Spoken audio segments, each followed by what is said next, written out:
evening tonight. Isn't it a great place to be on in a warm room on a very cold night right here in Clifton Forge, Virginia. But we're going to do some time traveling today. And just want to save that for somebody.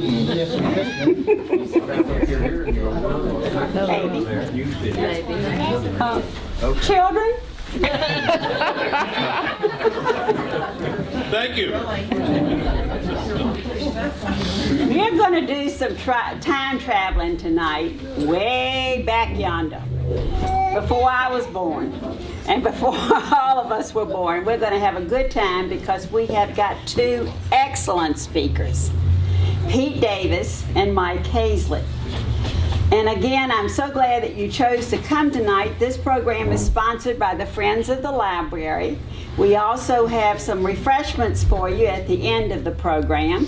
But I want to tell you that everybody is welcome also to come to a Friends meeting on February the 10th. That's the next time that we have a Friends of the Library meeting, and you can help organize more programs and refreshments.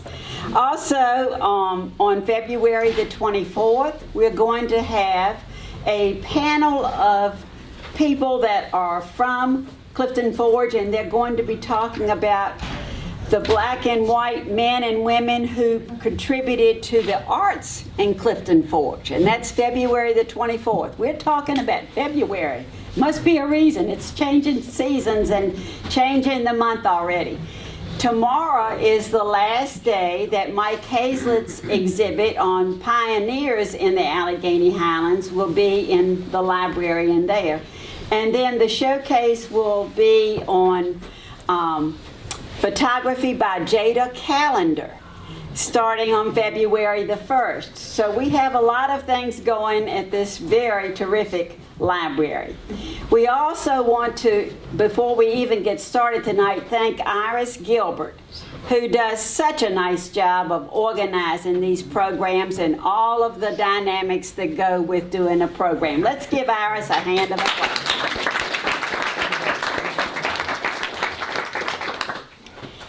Mike entertained us in 2 programs already in January, and I know that's why we have such a good turnout tonight. He did an excellent job in telling us about pioneers in Alleghany Highlands, and today, as you know, the topic is the Native Americans and their implements here in the Alleghany Highlands.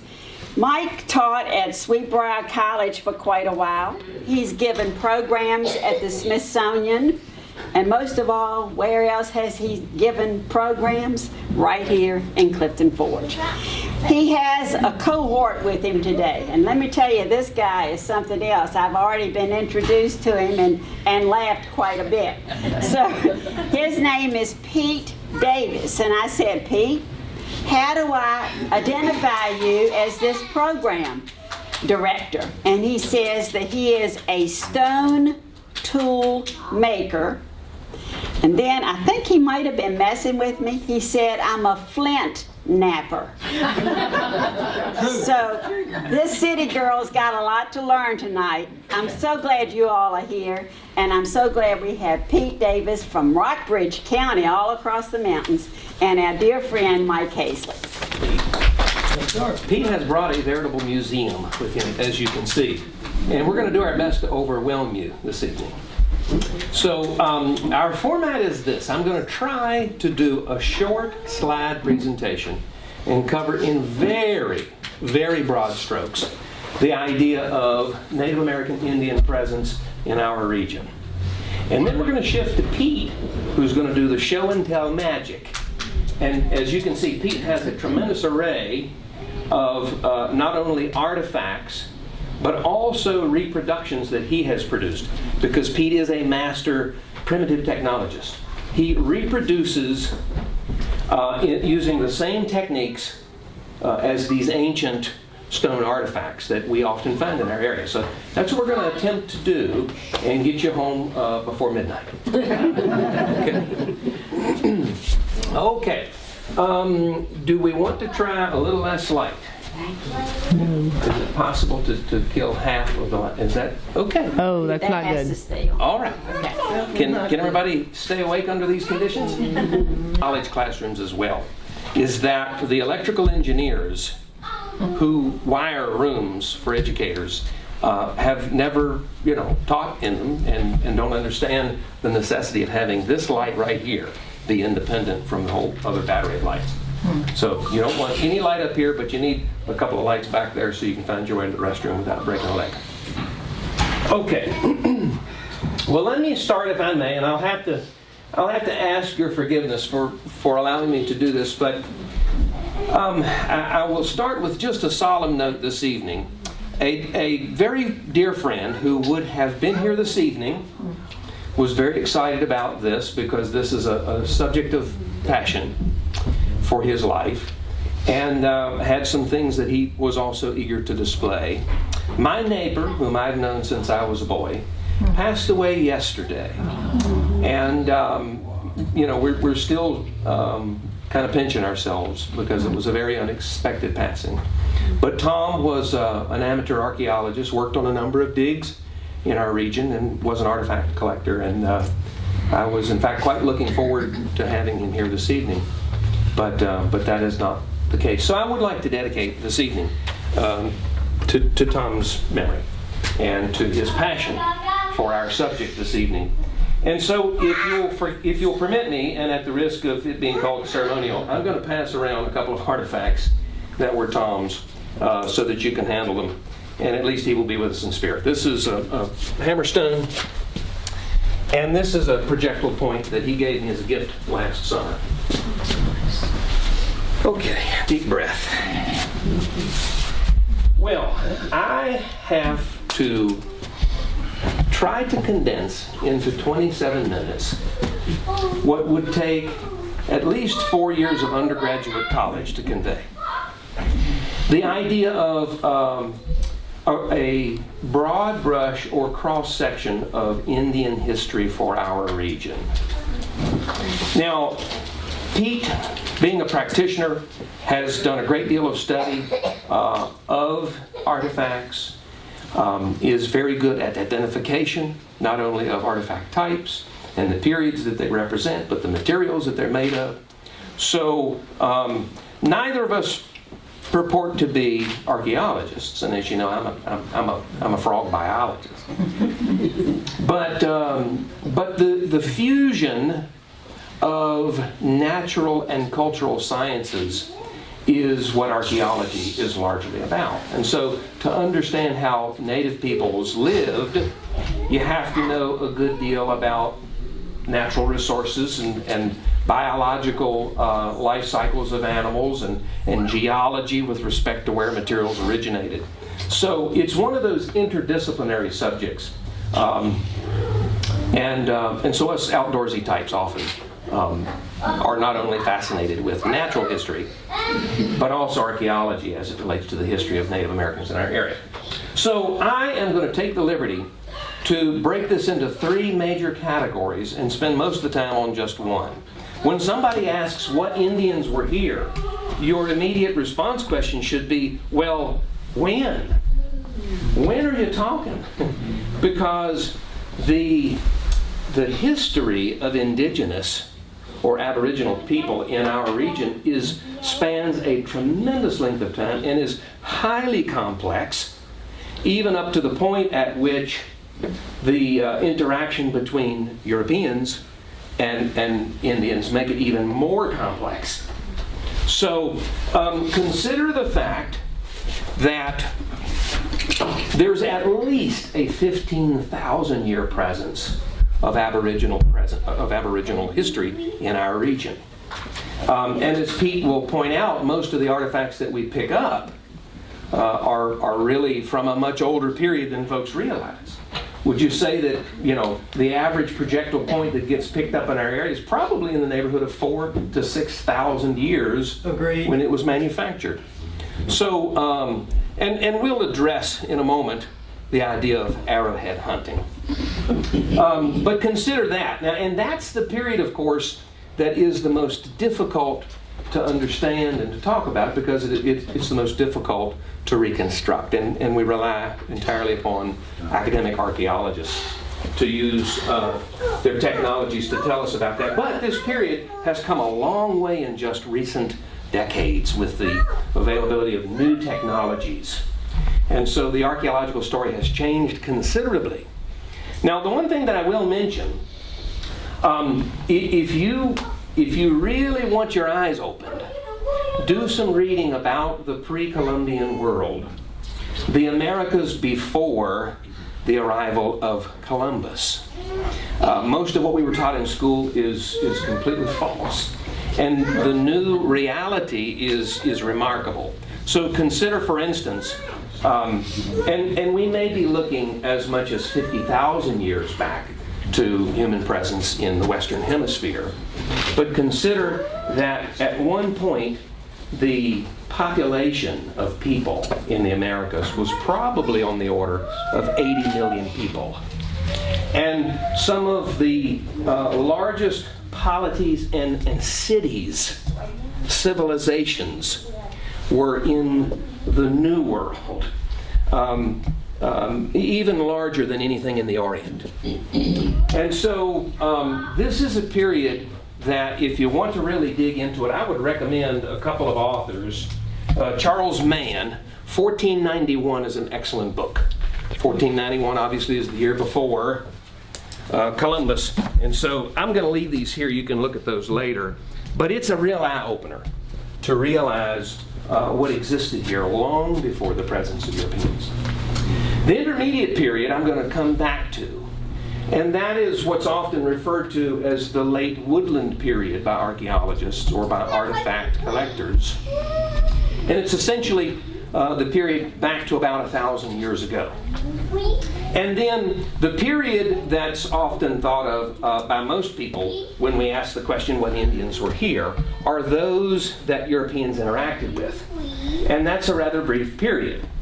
Although it does represent about a century of struggle between these native peoples in response to the arrival of English-speaking people in our area. So, for instance, from about 1742 to 1795, that's a period, a historic period in our area. And we often think about the conflict between the Shawnee Nation, for instance, and the need for frontier forts. 2 weeks ago, we had a talk about pioneer presence in the area, and we talked about frontier forts. And so that's often the period that people think of first when you ask what Indians were in our area. Well, let's focus, if we will, on this middle period. Realize that our area prehistorically was as attractive then as it is today based on the abundance of natural resources. And the position where we are at the head of multiple river drainages or watersheds. We're in the James River watershed headwaters, but we're just a stone's throw from the Greenbrier River Valley, which is part of the Ohio and Mississippi and Gulf of Mexico watershed. And maybe two stones throws to the north into the Potomac watershed, which also drains, of course, to the Chesapeake Bay. But this intersection, if you will, of watersheds is very significant to the development not only of Native American Indian history and prehistory, as it is to the history of English settlers. So this may be a little redundant if you were here 2 weeks ago, but the Great Valley, the Shenandoah Valley, and then all of the ridges and valleys in our neighborhood were, of course, roadways, superhighways for prehistoric humans, following the traces of bison, of buffalo.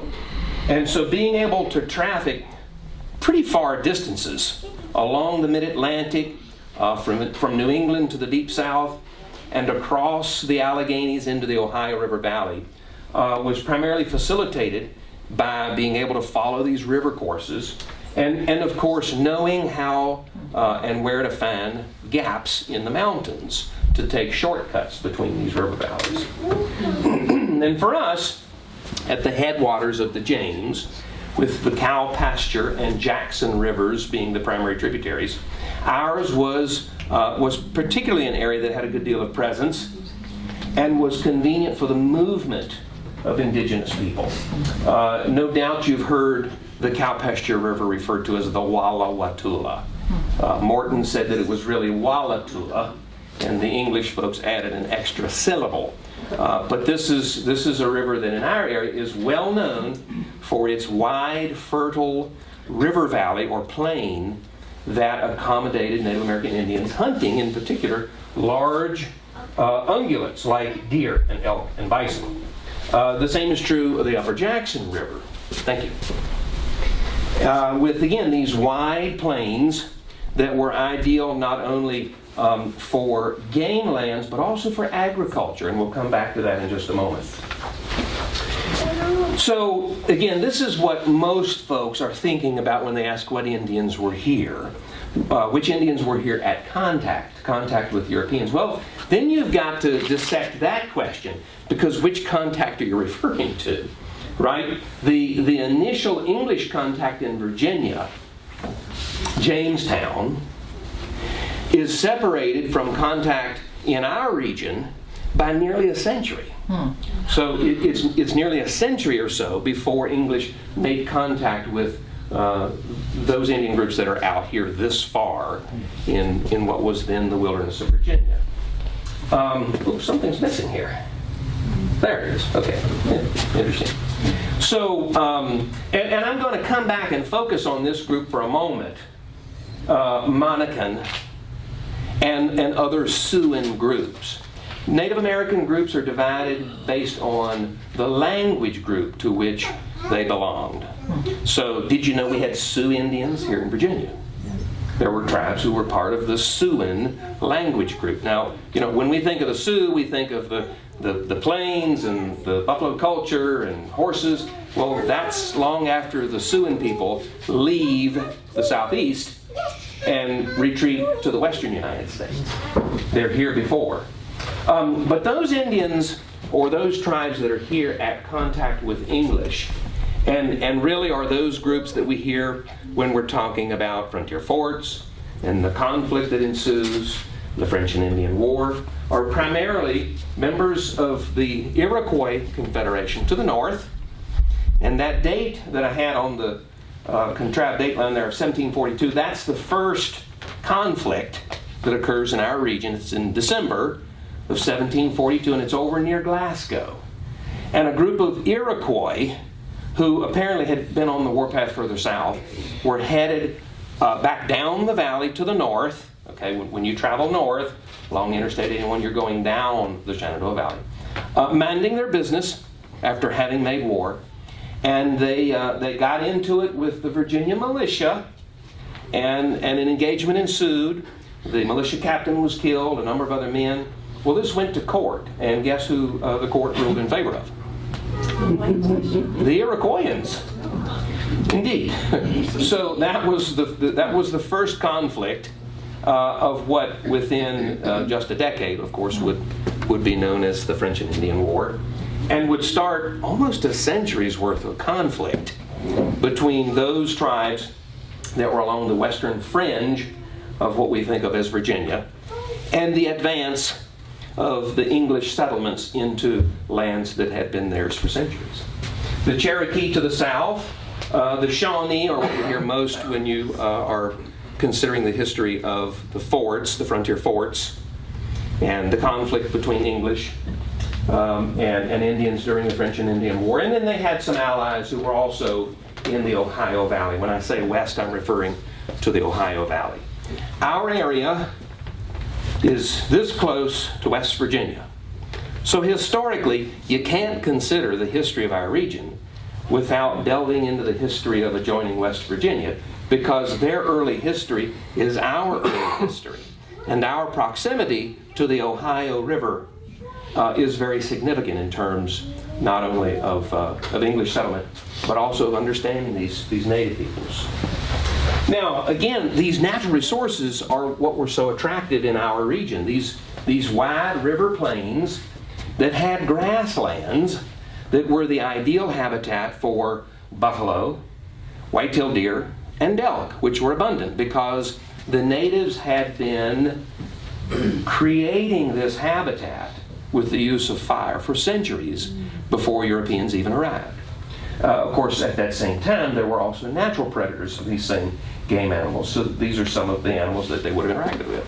This often comes as a surprise to folks to learn that we had buffalo, and perhaps Pete will speak to the size of some of the projectiles that are found in our area and the presumption that they're intended to kill really big game. The area that we all know that has curiously named rivers, cow pasture, bull pasture, and calf pasture. This area was first known to the earliest English settlers simply as the pastures. So in the first couple of decades of the 18th century, 1720s perhaps even, certainly 1730s, English explorers who come up the Shenandoah Valley to Stanton and then hang a right and go due west through the mountain passes and arrive in the river valleys, first of the calf pasture, and then the cow pasture, and then up into the bull pasture, find these floodplains in pastures, in manipulated grasslands that had been like that for centuries. Because, again, the Native Americans had fired these to create this habitat. So our very earliest maps list them as the pastures. So the Indians have been using this area because of this abundance of natural resources for a very long period of time. And the arrival of these first English settlers, who primarily have as designs land speculation on their mind, getting their hands on very, very large acreages, like hey, Governor, would you give me 50,000? Could I get 100,000 acres? So, and this is an image from the homestead that represents the Lewis clan, and they were some of the earliest land speculators who did a great deal of surveying in our region.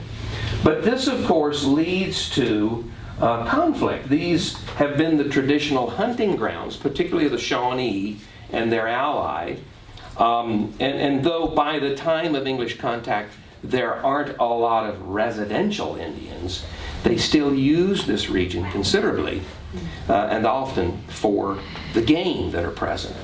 So what happens when somebody poaches on a private hunting preserve? Are they welcomed? No. Conflict ensues, and that, of course, is what the 1740s and particularly the 1750s bring, and the onset of what we think of as the French and Indian War. So I would like to take just a few minutes and actually really focus on this in-between period. This is an image. I have just maybe two images in the slideshow that I was really excited to obtain, and this is one of them. This is an illustration that was made by Dr. Thomas White. He's about to retire from Appalachian State University. He's an archaeologist.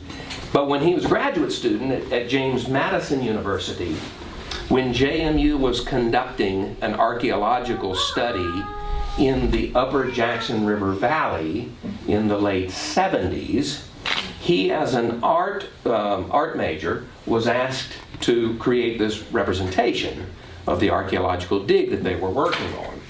So this is representative of a village that existed 600 years ago.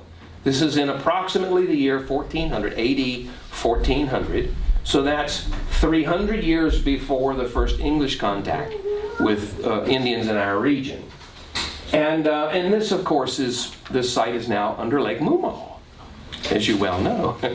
The upper Jackson River Valley was very well known for indigenous presence, for Aboriginal presence. And this is an illustration. I corresponded with Dr. White, and I'd love to see this reproduced locally. But this is a pretty cool image. You don't see something specifically from our area that represents this presence. But these folks were here up to 1,000 years ago. Now, thank you, Jake. This is a book in our library right here. I'll put it back on the shelf tonight. So I'd encourage you to pick this up. It's a short read. And this is a little unusual because most of the time when an academic completes a dissertation, they don't put it in book form and stick it in the local library. But at any rate, this chronicles analysis of burial mounds from the western part of Virginia, including our immediate region, and the approximately 1,000 years of history that they represent with Native Americans. And it turns out they're Monacan. They're regarded as Monacan. So, do tell.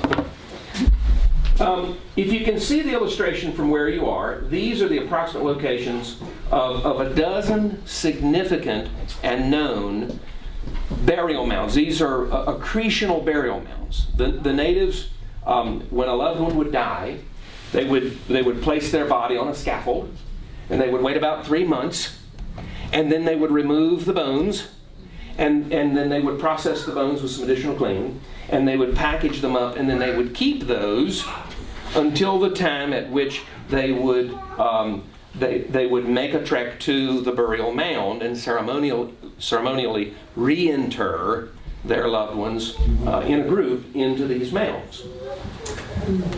And some of them are quite famous. You'll note that there are at least 4 or 5 in our immediate vicinity. Number 1 is up in Highland County, not far from Monterey. There was one in the Jackson River Valley, one in the Pasture River Valley, one over near Goshen, and then one over in the vicinity. Where was the Hayes Creek Mound? Where would you? Where Walker's Creek and Hayes Creek join. In Rockbridge County. So one ridge over from the Goshen Mounds are in what is now Lake Meriwether, Okay. Boy Scout camp at Goshen Pass. If you go over the next ridge to the east, Yep. you're into the next valley. That's the Hayes Creek Mound.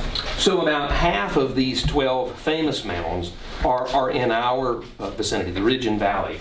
And then the others tend to be down the valley, and then of course the least old ones are further east in the adjoining Blue Ridge and Piedmont, which is where we tend to think of the Monacans, if you're familiar with the modern Monacan nation. So I guess there's sort of 2 ways to interpret this. And my son and I made a little visit to the Monacan Ancestral Museum. This is in Amherst County. I'd encourage you to go see that. They have some soapstone bowls that you would pass out upon observing. They're phenomenal pieces.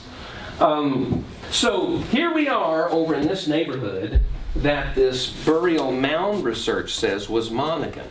And this is a map from the museum that shows the Monacans at the time of English contact, which is around about the 16th century.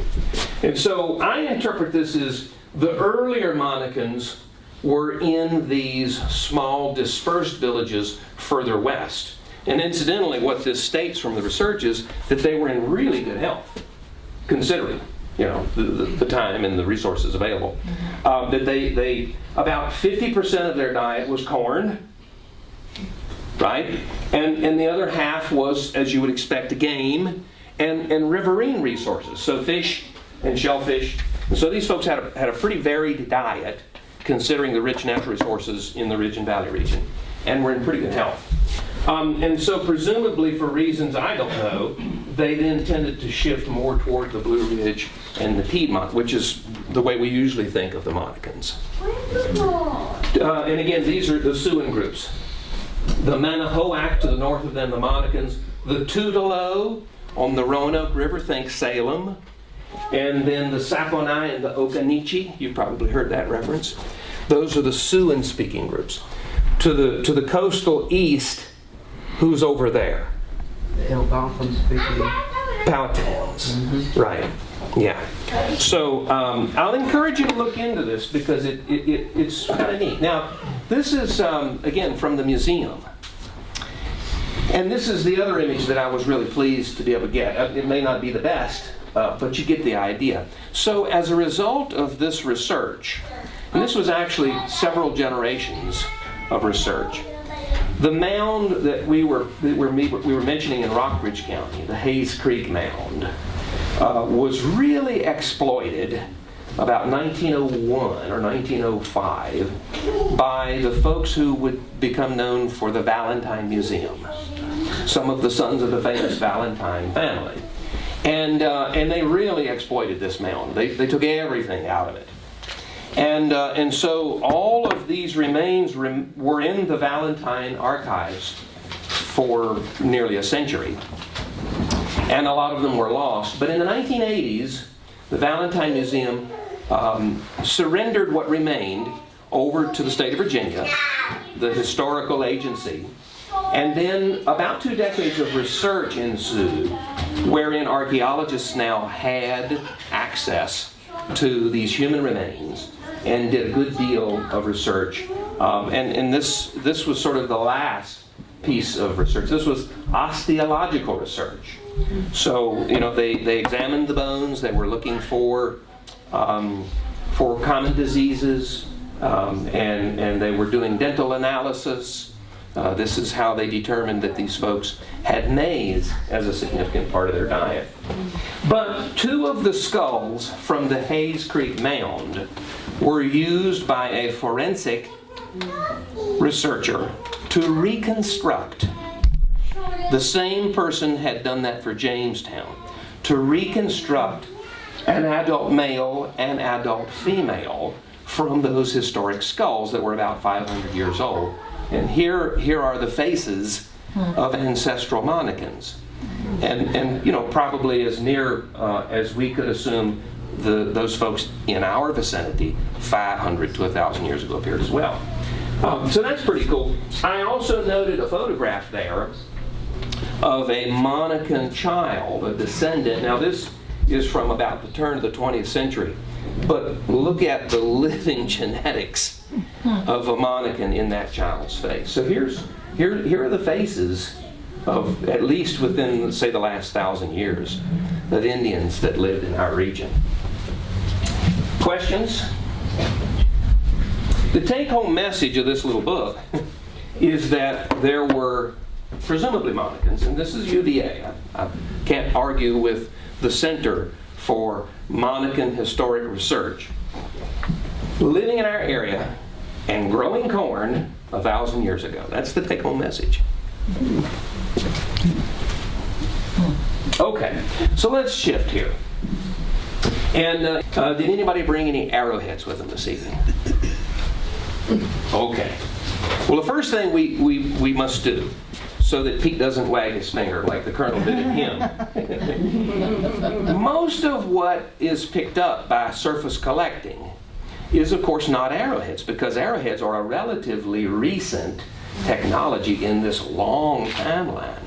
So, in fact, projectile points, if you want to sound fancy, if you don't want the folks who know to look at you, with an elevated brow, projectile points, and in most cases, they were not on an arrow shaft, and Pete will explain.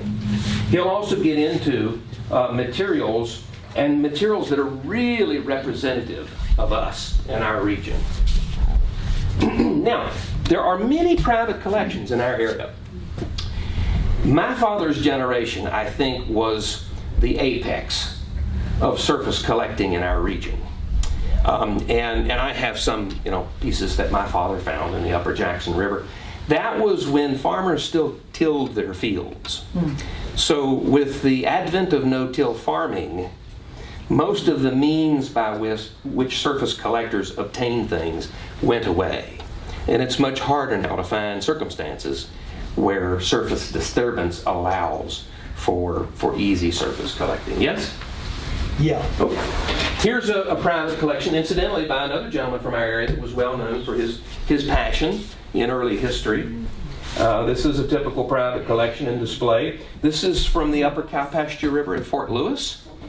And the folks that run the Fort Lewis Inn had all of these given to them by hunters who would stay with them annually and hunt along the river and pick these up in the bottoms during the mid-90s. So this is a nice little collection. Here's a close-up. What do you see, Pete? Quartz and antietam quartzite that they had to brought in probably 20 to 25 miles. And then ferruginous quartzite in the bottom, which they probably got out of the river and busted through the cobbles in the river. And lots of splendid, probably from the quarries up at New Hampton, which are near the town of How Woodland. about that little beauty right there? Virginia jasper. So, and this is a great collection. Now, it's displayed, which is nice, and, you know, while you're eating dinner at Fort Lewis Lodge, this is now, most folks don't see this. It's up there. The first time I walked in the inn, I was like, and pulled up a chair. But what's important here to note is that where these came from has been formally documented.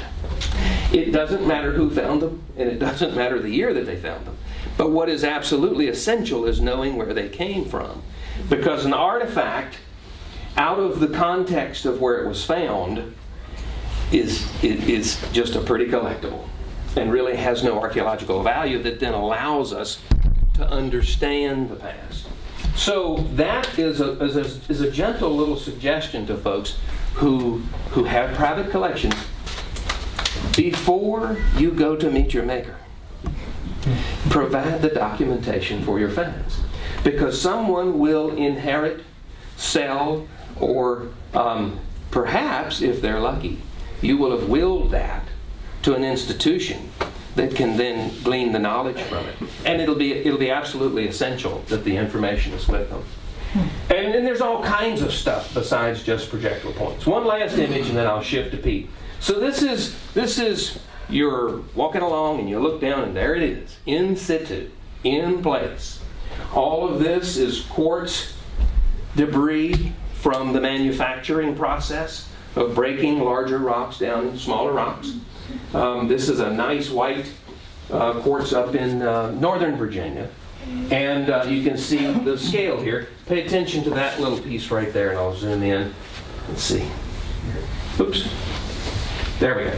So this, in fact, is an incomplete projectile point that was being made right there, because this area has lots and lots of that material. So they were quarrying that material and then sitting down and at least manufacturing preforms or incomplete, right, halfway done projectiles. All right, Pete's going to elaborate on Rose Hill. It is my absolute favorite. All right. And it is representative of the Alleghany Highlands. So do you have any questions before we make the shift?